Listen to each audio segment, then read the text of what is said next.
¿no? Del hijo de Carlos Alberto Saccheri. ¿Cómo le va, José María? Es un gusto saludarlo aquí en Rosario, en Radio del Rosario. Lo saludan Carlos Bukovac y Ariel Kil. ¿Qué tal, Carlos? ¿Qué tal, Ariel? Muchas gracias por... Bueno, un gusto. No, estamos bien. Tenemos una chapa. No pasa nada. Bienvenido, José. Ya vamos a ver si le traemos algún champán al operador para Navidad. Por supuesto. José, bueno, abrí el programa con las primeras páginas del libro del doctor Hernández y estaban sus palabras propias, ¿no? Pero bueno, no es lo mismo quizás leerlas que usted quizás nos la pueda contar, ¿no? Usted fue protagonista de ese hecho que ya se viven 46 años, aquel 22 de diciembre de 1974, en el cual su padre se convirtió en un mártir de Cristo Rey. ¿Qué nos puede decir? ¿Qué recuerda y qué sensaciones tiene a 46 años de aquel suceso? Primero que claro que estas palabras en realidad están desgrabadas de un programa de televisión no hace mucho tiempo, en realidad en el 95, para ser más preciso. Pero bueno, al margen de eso, puedo decir varias cosas. Puedo decir, por ejemplo, que bueno, papá estaba pegado a mí, yo estaba pegado a papá en el momento que le pegaron el tiro. De hecho, estábamos todos los hijos en el auto, estábamos más tres amiguitos, porque en esa época los autos entraban camiones más que autos. Claro. Eran dos grandes y éramos 10 niños. Yo ya tenía 14 años, eran niños, sí, pero ya eran. Ahora, eso si la violencia se palpaba. Es cierto que yo vivía muy cerca de papá en el sentido, no en el sentido familiar, sino yo le escuchaba desde mis 8 años, escuchaba y leía, por lo menos para esa edad, mucho de lo que él escribía y iba a cuanta conferencia podía, porque me llevaba y yo le pedía que me llevara. Claro. Entonces, te puedo decir, por ejemplo, que aunque de un modo completamente distinto, yo soñé exactamente la noche anterior, es decir, la noche del sábado 21 al domingo 22 de diciembre, yo soñé que papá lo mataba. Miércoles. Circunstancias completamente distintas, pero esto ocurrió, no estoy inventando nada.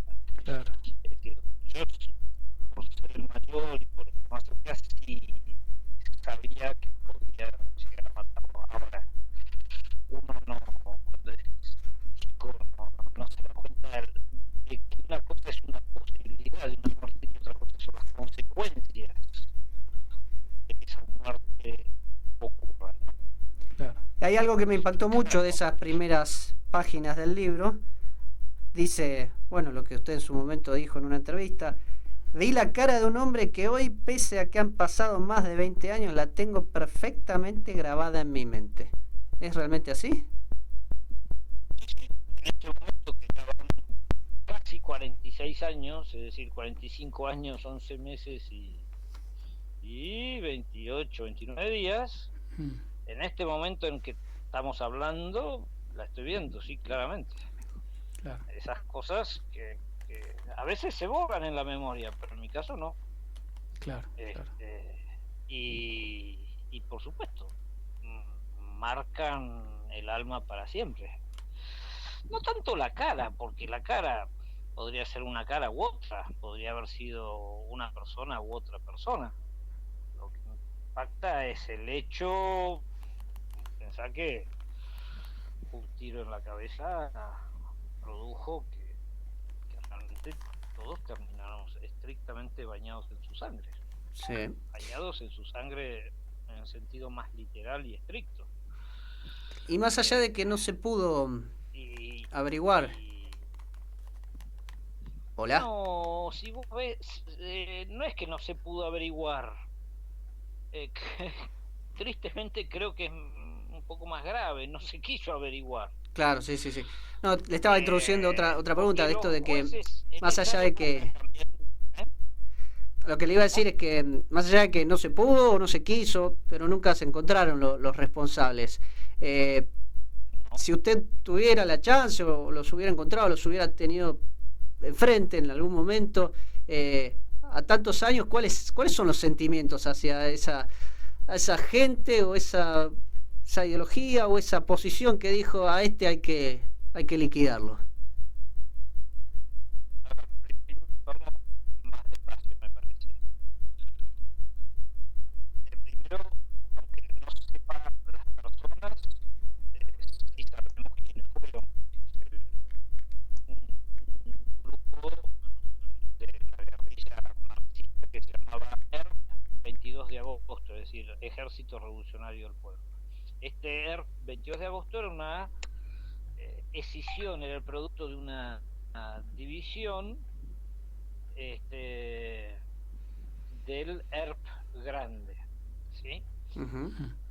Y volviendo a lo que vos me dijiste hace muchos años, unos 15 años más o menos, una persona que tenía alguna información, yo no sé si era exacta o no era exacta, pero me regaló para mi cumpleaños, yo mañana cumplo años, a ella le pareció algo muy importante, a mí no me pareció muy importante, pero me pasó una especie de cartulina, una especie de pergamino, con los nombres de las 8 o 9 o 10 personas que habían integrado esa célula en particular. Yo no sé si la información era exacta o no. Sí recuerdo que el único vivo en ese momento, porque todos habían muerto en aquella época, era un abogado cordobés de apellido así tradicional de Córdoba, ahora no me acuerdo. Pero, a ver, si vos me repitieras esa pregunta ahora, en este momento, te diría que le preguntaría ¿por qué? ¿O sirvió de algo? ¿O cuáles fueron las causas para matar a papá en particular, pero para matar a una persona, o cualquiera fuera ella, ¿no? Y la verdad que papá no predicaba por las armas. Estamos hablando del 74, es decir, gobierno de Isabel Perón. Claro. Papá, lo peligroso que tenía era su inteligencia. Claro. Él explicaba en la universidad, sobre todo a los jóvenes, pero a gente de cualquier edad, lo peligroso que era no solamente la guerrilla, sino también el marxismo, porque el marxismo hoy, año 2020, lo vemos en una versión menos violenta desde el punto de vista del derramamiento de sangre, pero tal vez mucho más violenta en lo espiritual, ¿sí? Entonces el marxismo es muy peligroso, y eso es lo que explicaba él, y por eso lo mataron. Claro. Porque él logró que muchas personas o no se metieran a la guerrilla o no sé si habrá logrado que alguien deje la guerrilla, pero por lo menos que en muchas familias estos temas se hablara, y mucha gente joven, la mayoría estudiantes de la universidad, porque a la guerrilla no entraban la gente, los hijos de las familias sencillas, trabajadoras, ¿no? En general eran de clase medio alta, tanto en lo económico como en lo cultural o social. Claro. ¿Sí? Y por eso evidentemente lo mataron. Claro, claro. No sé si respondí tu pregunta. Sí, sin duda. José María, una pregunta así más de tipo hogareña, si se quiere. ¿Cómo era Carlos, así en el hogar, como papá? ¿Cómo lo veía vos como esposo también, no? ¿Cómo era en la familia él? Y te voy a decir algo que es delicado, y muchas veces me lo he preguntado si es exactamente así o si eso es una deformación mía o de mis recuerdos, de mi memoria por ser hijo. Pero la verdad que todavía hoy, mañana cumplo 60 años. Ajá. Y esto ocurrió cuando yo tenía 14, Claro. No logro recordar defectos morales. Te diría que el defecto de algún modo político, ¿no? Más que sí, a veces lo tenía, era que era demasiado bien pensado con algunas personas. No diría la palabra ingenuo, porque no es la palabra ingenuo, porque no era ingenuo, pero siempre pensaba bien y a veces se equivocaba. Y yo te digo esto porque yo escuché juicios muy buenos de algunas personas que después con el tiempo conocí y me di cuenta que en eso se había equivocado. Pero era para esa época un padre absolutamente moderno. Él cambiaba a mis hermanos recién nacidos, los bañaba, de todos se ocupaba. Y que un padre varón en esa época cambiara los pañales de un bebito nacido hace pocos días, o lo bañara, o le contara cuentos, o incluso, que esto sí lo hacía también, los domingos a la nochecita nos volvía a explicar el Evangelio de un modo más para niños, más de un papá que de un sacerdote o de alguien religioso. Pero y era muy pícaro para estar pendientes, por ejemplo, de las peleas que había entre hermanos. Con la hermana que me sigue, peleamos bastante. Claro, y encima eran 7, ¿no? Pasaba. Nosotros somos 7 hermanos, sí. Vaya trabajo para su madre y bueno, sin duda también para Carlos. Pero papá se ocupaba muchísimo. Y era algo absolutamente atípico. Yo lo veía en las casas de mis amigos, que los papás, sí, no digo que no se ocuparan, pero no jugaban con sus hijos. Mi papá jugaba y en distintos lugares hemos estado, por ejemplo, en vacaciones o algo así, jugaba con mis amigos y se hacía naturalmente, no le costaba ni se lo proponía, pero claro. Es decir, se hacía amigo de mis amiguitos, digamos, de aquel momento, ¿no? Una pregunta muy banal, pero con mis hermanas. Permítame una pregunta muy banal, pero bueno, yo tengo ese defecto, llamémosle. Además de apasionarme la filosofía, la historia, la política, más me gusta mucho el fútbol. Y bueno, preguntarle, ¿le gustaba el fútbol? ¿Era hincha de algún cuadro o era algo que le iba de lejos? No, a él le gustaba, a ver, él era de San Lorenzo. Ajá. Y creo que de sus hermanos era el único de San Lorenzo. Y le gustaba, no era un fanático.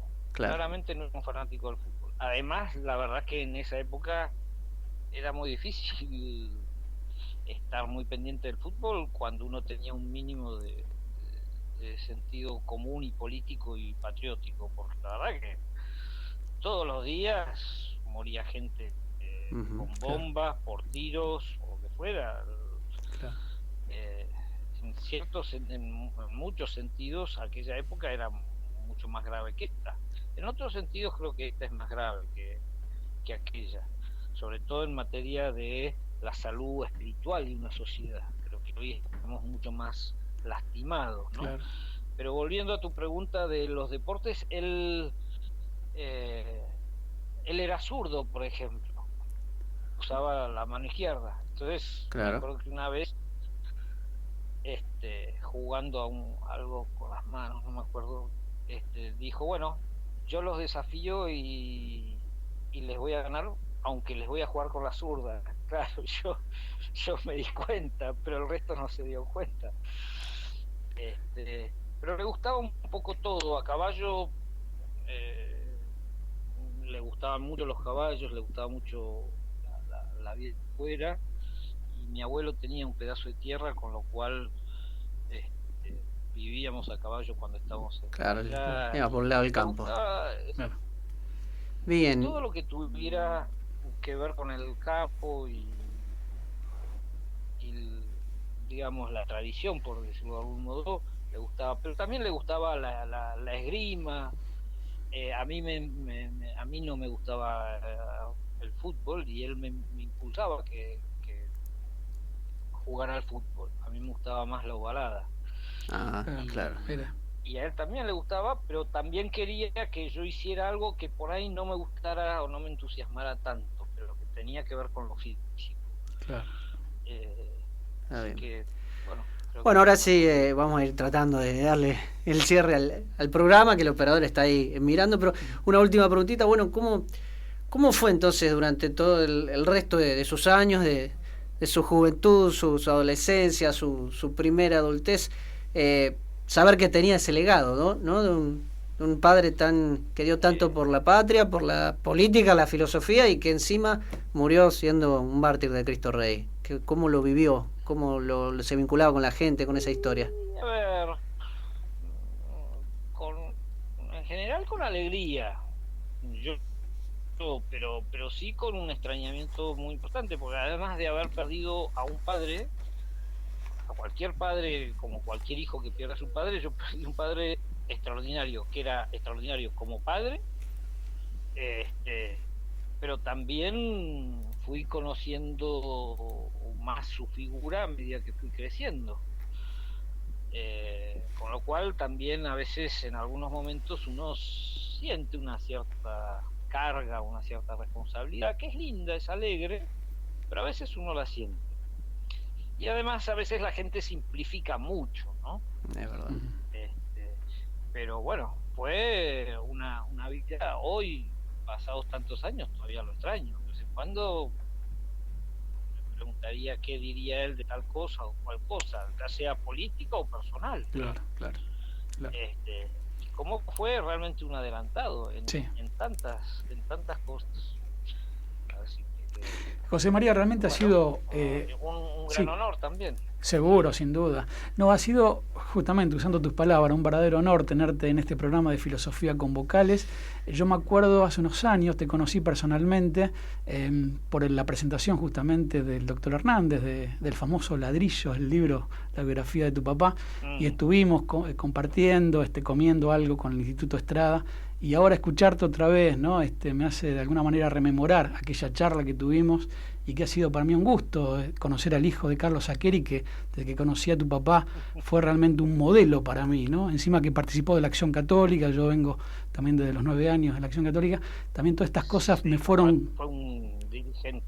Sí, eso lo sabía, sí. Tal cual.